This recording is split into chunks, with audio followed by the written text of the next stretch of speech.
जो स्टेज के ऊपर खुले आम मुसलमानों को गालियां दे रहे हैं, ये धमकी दे रहे हैं कि हम मस्जिदों में घुस कर मारेंगे, तो क्या ये के क्रिमिनल एक्ट नहीं है? क्या इसके ऊपर कार्रवाई नहीं होनी चाहिए? नहीं हो रही है। इस वजह से हमने ये फैसला किया कि हम मुंबई तक जाएंगे कि महाराष्ट्र के इतिहास के अंदर इतनी बड़ी रैली नहीं होगी करके आप नासिक के बाद देखेंगे। मैं यकीन के साथ कह सकता हूँ कि हिंदुस्तान की तारीख के अंदर इतनी बड़ी रैली नहीं निकली होगी जो आज आपको देखी। महंत रामगिरी महाराज की तरफ से दिए गए कथित बयान को लेकर एआईएमआईएम नेता इम्तियाज जलील ने मोर्चा खोल दिया है।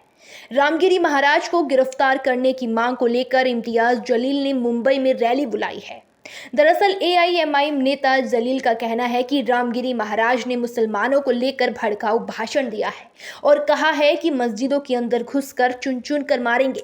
इसी तरह की टिप्पणियों के चलते उन पर 60 से भी ज्यादा एफआईआर हो गई है, लेकिन अब तक उन्हें गिरफ्तार नहीं किया गया है। बीजेपी नेता नीतीश राणे ने भी संगोली में एक जनसभा को संबोधित करने के दौरान विवादित बयान दिया था। उन्होंने कहा था कि ज्यादा नहीं, सिर्फ 24 घंटे के लिए पुलिसकर्मियों को छुट्टी दे दी जाए, इसके बाद हम हिंदू अपनी ताकत दिखा देंगे। और फिर इसके बाद एआईएमआईएम नेता ने मुंबई कूच का ऐलान किया। सुनिए एआईएमआईएम नेता इम्तियाज जलील का क्या कहना है। देखिए साहब, सरकार जानती है कि महाराष्ट्र के अंदर जो हरकतें हो रही है वो सरकार द्वारा ही चलाई जा रही है। पुलिस का कैसे इस्तेमाल किया जा रहा है, बहुत दुर्भाग्य के साथ ये कहना पड़ रहा है।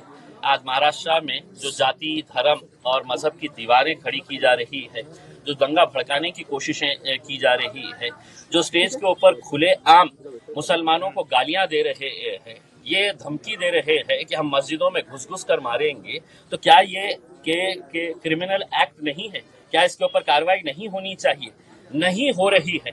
इस वजह से हमने ये फैसला किया कि हम मुंबई तक जाएंगे और महाराष्ट्र की सरकार, विशेषकर मुख्यमंत्री एकनाथ शिंदे साहब, जिन्होंने उस रामगिरी का समर्थन करते हुए ये कहा था की तुझ्या केशालाही आम्ही हात लावू देणार नाही, म्हणजे इसका मतलब ये है कि जो मानसिकता इस रामगिरी की है वही मानसिकता लेके महाराष्ट्र के मुख्यमंत्री अगर काम कर रहे हैं, तो हम उन्हें यह एहसास दिलाने के लिए जा रहे हैं कि ये देश चलेगा तो कायदे के हिसाब से, ये राज्य चलेगा तो कानून के हिसाब से चलेगा। यहाँ पर आप संविधान के हिसाब से कार्य करिएगा। उसमें इस तरीके से किसी एक जाति, एक धर्म के हिसाब से काम मत करिएगा। साथ ही साथ हम पुलिस के वरिष्ठ अधिकारियों को भी ये बताने के लिए जा रहे हैं, महाराष्ट्र का इतिहास रहा है, एक से एक फाइनेस्ट ऑफिसर्स हमने पुलिस ऑफिसर्स महाराष्ट्र के अंदर देखे हैं। क्या वजह है कि 60 एफआईआर रजिस्टर होने के बावजूद भी कोई पुलिस वाला काम करने के लिए तैयार नहीं है, एक्शन लेने के लिए तैयार नहीं है? इसलिए नहीं लेने के लिए तैयार है कि इनके माई बाप जो है, जो मुख्यमंत्री है, वो आके कहे हैं कि नहीं, इसको कुछ करना नहीं है, इसके बाल को भी धक्का लगना नहीं चाहिए। जब उन्होंने कह दिया है तो उनके नीचे के जो प्यादे हैं वो स्टेज के ऊपर खड़े रह के मुसलमानों को हर रोज गालियां दे रहे हैं। तो हम सिर्फ अकेले मुसलमान जा रहे हैं ऐसा नहीं है। मैं आपको ये बताऊं कि हमारे हिंदू समाज के एक हमारे भाई और बहन ने, उन्होंने 100 गाड़ियां इसके अंदर शामिल कराए हैं। अपने पैसों से उन्होंने 100 गाड़ियां इसके अंदर शामिल करवाए हैं और सिर्फ उन्होंने ये कहकर करवाए हैं कि महाराष्ट्र के अंदर जो चल रहा है वो कायदे, कानून, संविधान के हिसाब से नहीं चल रहा है। आपने जो पहल की है, हम आपके साथ सर कहाँ से वाले हैं, तो मौलाना आजहरी के बारे में भी कुछ बात करने वाले हैं या उनको लीगल एड प्रोवाइड कराने वाले हैं? देखिए, हमने कुछ मुद्दे रखे हुए हैं। उन मुद्दों के अंदर हम ये चाहते हैं कि देश के अंदर कुछ ऐसा कानून बने कि जहां पर कोई भी किसी भी जात, धर्म या उस धर्म के जो महापुरुष है उनके बारे में कोई भी किसी तरह की बयानबाजी नहीं होनी चाहिए, और अगर होती है तो सख्त कानून इसके ऊपर होना चाहिए। दूसरी हमने मांग की है कि ये जो राणे टाइप के पिलुआ छोड़े गए हैं, इनके ऊपर कार्रवाई करेंगे या नहीं करेंगे? आप ये समझ रहे हैं कि सिर्फ जबान उसके मुंह में है और हम गूंगे, मुक्के और बहरे हैं, हम कुछ बोल नहीं सकते हैं करके?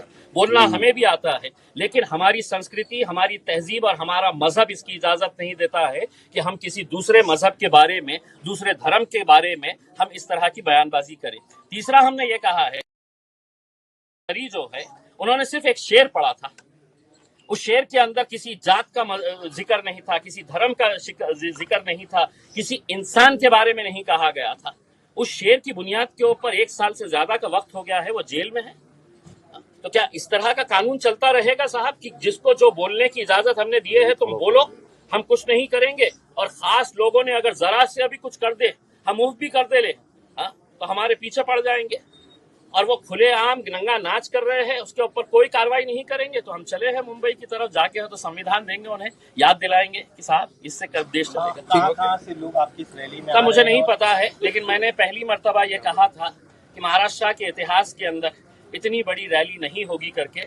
आप नासिक के बाद देखेंगे, मैं यकीन के साथ कह सकता हूं कि हिंदुस्तान की तारीख के अंदर इतनी बड़ी रैली नहीं निकली होगी जो आज आपको देखने को मिली।